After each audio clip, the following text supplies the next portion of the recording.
I just want to get something straight in my head before I start talking to you. How many people here voted to leave the European Union? Are you satisfied with Mrs May's negotiation? Is there anybody that wants a second referendum? Well, now, what does Brexit mean? You see, I think it means exit. Brexit means exit! Brexit means exit! Brexit means exit! We've got the message. It means exit. It doesn't mean messing around and not leaving. Now, exactly 2 years ago, 17.4 million people, British people, voted to leave the European Union. That was the single biggest democratic vote in our history.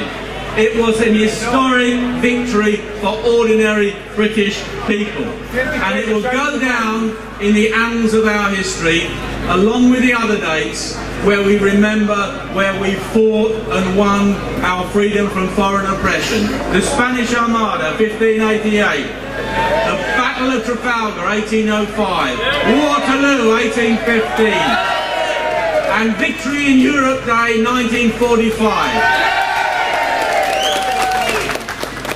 The 23rd of June 2016 will go down in the annals of history as your victory.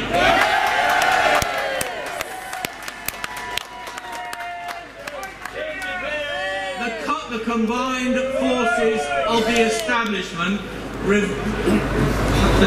forces of the establishment waged a ferocious campaign of lies to deter the British people from taking their country back from the European Union.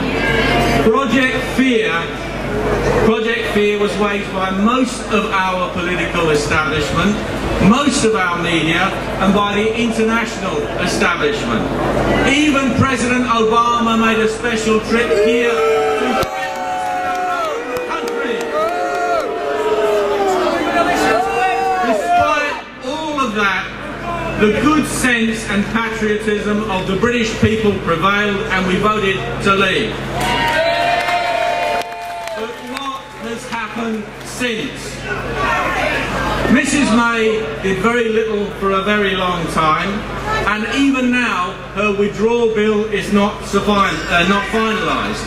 And even when it is, it won't be the final word. The British government's withdrawal bill is entirely dependent upon the EU's withdrawal agreement. The withdrawal agreement has to be voted on by the European Parliament, and if it rejects it, we're back to square one. It will be like a game of political snakes and ladders. Mrs May is a Remainer. Most of the Commons are Remainers. Almost all of the House of Lords are Remainers.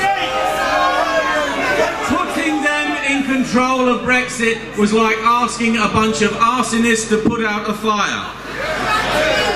The referendum was not an end in itself. The referendum was a very important battle in a long struggle. The struggle to free ourselves from the European Union. Now, ever since the referendum, the establishment is doing all it can to delay and impede Brexit, and all in the hope of reversing the referendum decision and making it not happen at all. That cannot be allowed to happen. They must not be allowed to snatch defeat from the jaws of victory. If our Prime Minister and government really wanted to leave the European Union, they would not ask the EU how it should be done. They would be telling them how it's going to be done. If we had a British government worthy of the name, this is what they would be doing. Forget Article 50, tear it up. Repeal the 1972 European Communities Act. We should live under our law, not their law. We should offer them tariff-free trade without the free movement of people. Or trade on World Organisation terms, take it or leave it. We could offer a reciprocal deal for the rights of citizens, but only if the rights of British citizens on the continent are protected to the same extent that EU citizens' rights are protected here. Then our Parliament could set about repealing and amending EU legislation in accordance with our priorities and our timescales. Now, what would that mean? It would mean no more money to the EU. No more laws imposed on us by the EU. And no more open borders. But that was never going to happen while both houses of Parliament are infested with a nest of quislings, traitors, collaborators and defeatists that sit there now. The great danger facing us is that we will leave under a withdrawal agreement that actually means we leave in name but not in reality. Or that the whole process can be delayed long enough so that we don't actually leave at all. Now, if you want things to change, then you have to change them. If you want to make sure that Brexit is not betrayed, then you have to organise politically. And that means joining a political party. The MPs in the House of Commons do not care how many people go on a march. It does not affect them. What affects them is their party losing votes. What affects them is their party losing influence and power. And what affects them the most, what they care about the most, is losing their seats. If you want to affect long-term change, then you have to join a political party, help fight elections and win power. Now, I'm a little bit prejudiced, of course, because I want you to join UKIP. But let me say...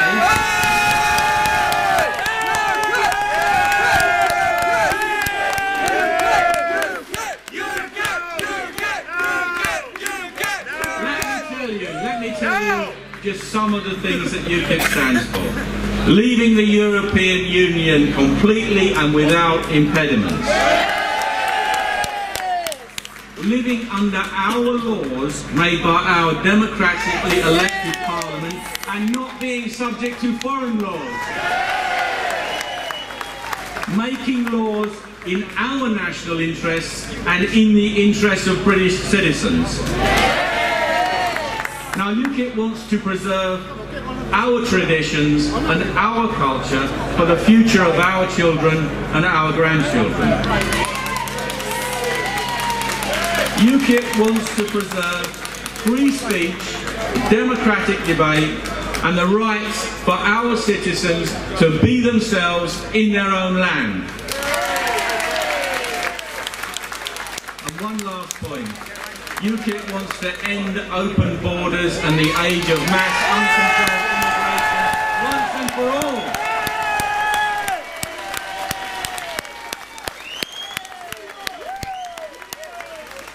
The United Kingdom used to be a free, tolerant and peaceful place.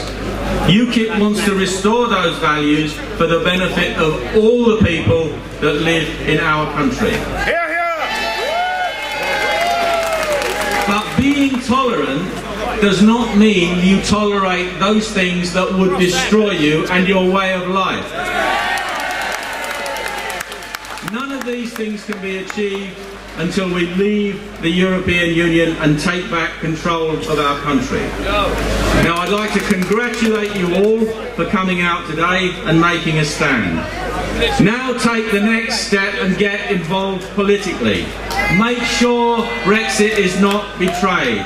Make sure that you, the British people, and your descendants are not betrayed.